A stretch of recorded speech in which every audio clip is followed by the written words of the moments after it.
Next up on WTV, property taxes, another H-E-B opens in the area, and today's sports. WTV's Daily Update starts now.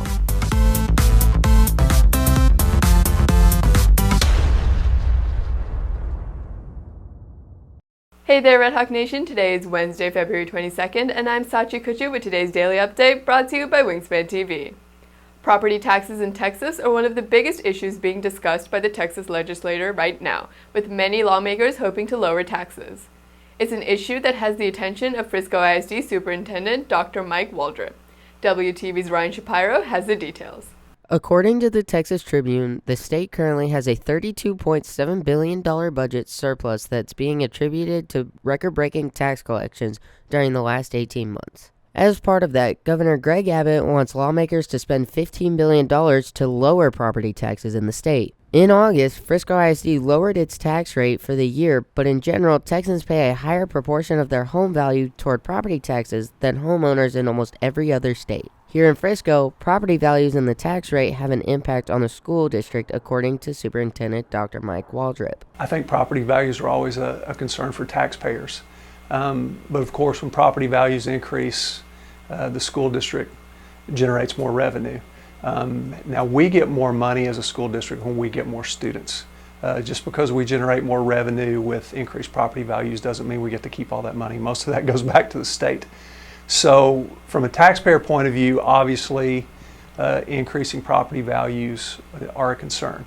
And I think also it may be limiting some of our families that have younger children from being able to move here. And I think that may be contributing, a lot of us think that may be contributing to why we're seeing the greater growth at the secondary level, simply because those families are more established, their parents are more established, they can afford to move into some of the higher priced homes in Frisco ISD. The debate over property taxes in Texas is expected to continue until a budget is passed, which is expected later this spring.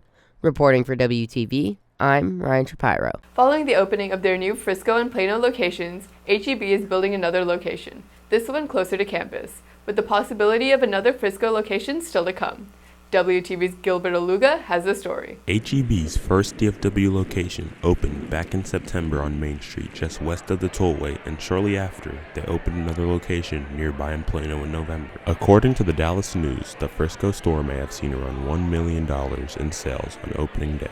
We want to keep Frisco a place where business wants to come and be in Frisco, and H-E-B is a perfect example of that. With these local successes, H-E-B plans to build a third location in McKinney, on Custer and El Dorado. We have a group out of San Antonio that just does customer research. So they worked with us and the different customers throughout Frisco to tell us what they want. H-E-B tailored their stores to different demographics, so expect to see a slightly different variety of products. That's why student Preston Mealy is excited for another H-E-B close to home. I'm pretty excited about the new Buddy Buck system because I remember they used to have it when I was a kid, so I just want the kids nowadays to feel that excitement going to H-E-B. They got a fresh line of products. It's all like homegrown, Texas-grown stuff, so it's just, fresh market. The McKinney location is set to open this year, but that's not the end of H-E-B's plans for the area, as a second location closer to Little Elm is also being explored. Although there isn't any construction date for the store, plans were being submitted to the Frisco Planning and Zoning Department. Reporting for WTV, I am Gilbert Aluga. The FISD Achieve Mentorship Program gives students support to become future ready. There will be a mentor training held tonight.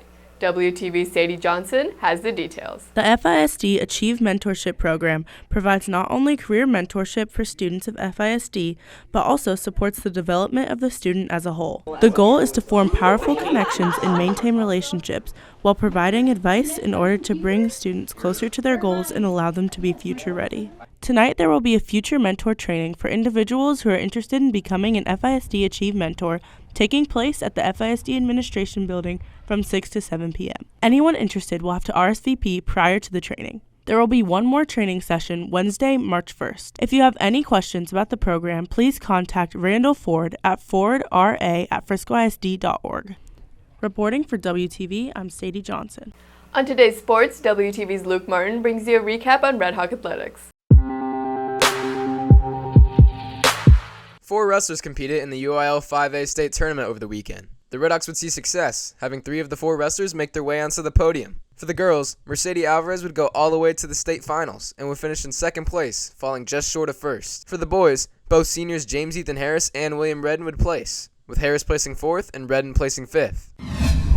Swim also competed for state over the weekend, sending 4 girls to the UIL 5A state tournament. Sisters Maria and Bella Oshakis would both see success in the meet, with freshman Bella finishing second overall in the 100 free and senior Maria finishing 6th in the 100 butterfly. After coming off an overtime win versus Centennial to finish their district season, boys basketball took on Lone Star in the first round of playoffs last night. The teams would go back and forth for the first half, but the Redhawks would have a second half surge to give them the win, 73-52, making them bi-district champions. Girls basketball took on Mesquite Poteet in round 2 of the playoffs. The team would dominate from start to finish, winning the matchup 51-24, which makes the girls area champions. The team will compete in round 3 on Friday, with their opponent to be determined. Reporting for WTV, I'm Luke Martin. If you're looking for more from Wingspan, you can follow us at Liberty Wingspan on Twitter, Instagram, Facebook, and TikTok, or visit our award-winning website, libertywingspan.com. And now for today's announcements. Tired of spending your summers in the Frisco area? How does a trip to Japan sound? In the summer of 2024, students will have the chance to travel to Japan as a part of a non-Frisco ISD affiliated EF tour. There will be an informational meeting today that will provide details on travel logistics, how to get high school or college credit for the trip, and affordable payment plans. Scan the QR code on the screen to register for the meeting, or email teacher Brian Higgins at higginsb@friscoisd.org, or stop by C102 for more details. Yearbook is accepting applications from now until March 3rd for the 2023-2024 school year. No prerequisites are required, but strongly encouraged. Visit the link or scan the QR code below for more information. If you are a sophomore or junior interested in the National Honor Society, applications are open. The deadline is February 24th. Please scan the following QR code for the directions and application.